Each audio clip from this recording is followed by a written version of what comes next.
Alright, magandang hapon po sa inyong lahat mga kababayan, Batang Maynila Toys. Pag-usapan lang natin itong kumakalat na chismis. Meron kasing mga kwento-kwento dyan sa Gedli na eto raw si Kibuloy, si Apollo Kibuloy ay tinatago ni dating Pangulong Rodrigo Duterte. O yan yung kumakalat ngayon na chismis na tinutulungan nga ni Tatay Digong etong kanyang kaibigan, kasi si Kibuloy mismo nagsabi matagal na sila magkaibigan. Prosecutor pa lang etong si Duterte, talaga namang close na sila magkaibigan. Alam niyo na, mga ano to mga Davao boys ito eh. So marami tuloy nagsasabi malakas ang loob na ito ni Kibuloy na magtago, kasi ang nagtatago sa kanya ay etong si dating Pangulong Rodrigo Duterte. Pero agad-agad naman niyang dininay ni Senator Ronald De La Rosa, isa ring Davao boy na na talaga na mga hindi maintindihan kaya medyo iba-iba na yung sinasabi ngayon ni Bato De La Rosa. Dati talagang sabi niya, paglalaban ko yan si Kibuloy, kaibigan ko yan sa hirap at ginawa magkasama kami niyan, sabi ni De La Rosa. Pero itong lately lang medyo nagbabago-bago na yung sinasabi niya. Diba? Sinabi nga niya dati, handa siya mag-security para lang sumuko itong si Kibuloy at humarap niya sa Senado.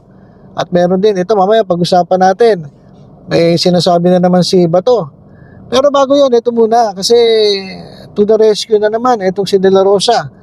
At dininay niya yung speculations na itong si former President Rodrigo Duterte ay tinatago itong si spiritual advisor Apollo Kibuloy.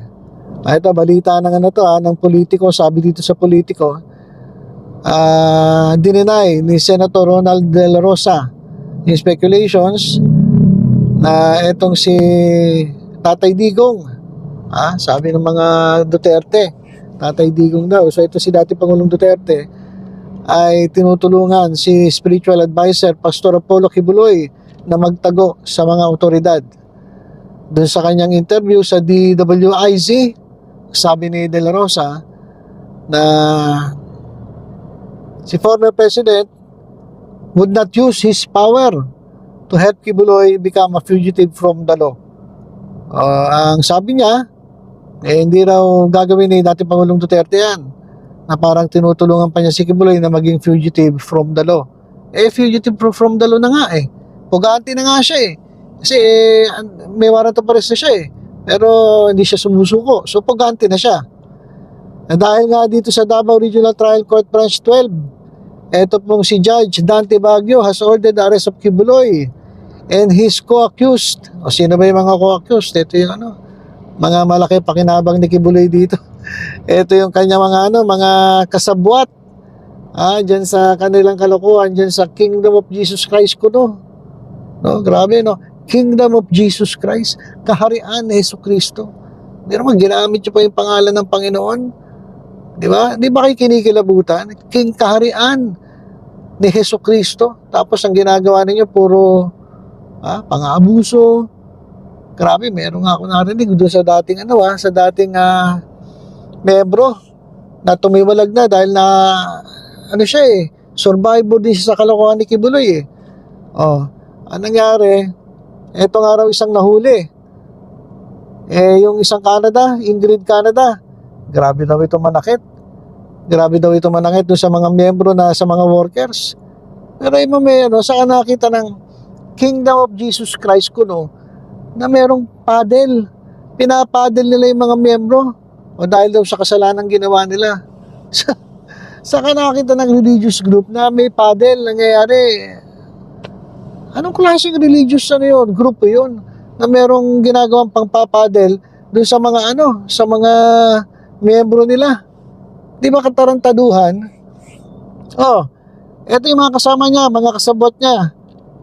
Jacqueline Roy, Crescente Canada, Pauline Canada, Ingrid Canada. Ito mga Canada to, matindi Naging family, family affair na yung katarantaduhan ginagawa nila niya sa Kingdom of Jesus Christ ko dito sa kaharian ni Kibuloy, Kingdom of Kibuloy. Huwag na natin sabing Kingdom of Jesus Christ kasi kinikilabutan ako Kingdom of Kibuloy na lang.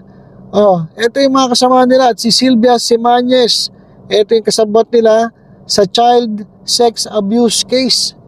Niroy mo yan. Gagamitin mo Kingdom of Jesus Christ. Tapos kayo, involved kayo sa child sex abuse case. Kaya wag na natin tawagin KUJC. Kingdom of Kibuloy na lang. Diba? Kingdom of Pacquiao. Mas maganda pa pakinggan. Kingdom of Pacquiao. Mas maganda pa yan. Kasi dun sa pangalan palang Pacquiao, talagang mapapamura ka na sa mga ginagawang pang-aabuso na ito ng mga kasabot ni Kibuloy. Ang sabi ni De La Rosa, hindi naman daw gagawin ni Duterte yan. Bakit? You cannot expect ang pagkakanlong coming from a president and a lawyer and dating fiscal at that. Hindi raw gagawin ni Duterte yun na itago si Kibuloy at hindi niya kakalungin yun. Hindi niya hayaan na kumbaga magiging taga-kanlong ng kriminal o taga-kanlong ng pinaghahanap ng batas dahil daw siya ay dating pangulo at isang abogado at fiscal pa. Sabi ni De La Rosa. Even though Duterte was appointed property administrator of Kibuloy's Kingdom of Kibuloy, ayoko na tawagin Kingdom of Jesus Christ Kibuloy's Kingdom of Kibuloy. The former president knows better than to violate the law just to help Kibuloy hide from authorities, De La Rosa said. Ay, hindi raw gagawin ni Duterte yun. Dahil si Duterte raw ay law-abiding citizen, parang gano'n sinasabi niya. Dahil siya ay naging presidente, siya ay kagalang-galang, siya ay dating piskal, siya ay dating isang abogado, hanggang ngayon naman abogado pala. Dahil siya ay abogado, hindi niya magagawa na pagtakpan, hindi niya magagawa na kanlungin itong isang pinagbibintangang kriminal. Sabi yan ni De La Rosa. Alam niya yan, na violation of law yan. Huwag na gawa ng storya na kinakanlong ni Pangulong Duterte si Kibuloy. Alam ni Pangulong Duterte ang batas, hindi yan mangyayari. Sabi ni De La Rosa. Alam pala ni De La Rosa nalabag sa batas violation of law yung pagkakanlong.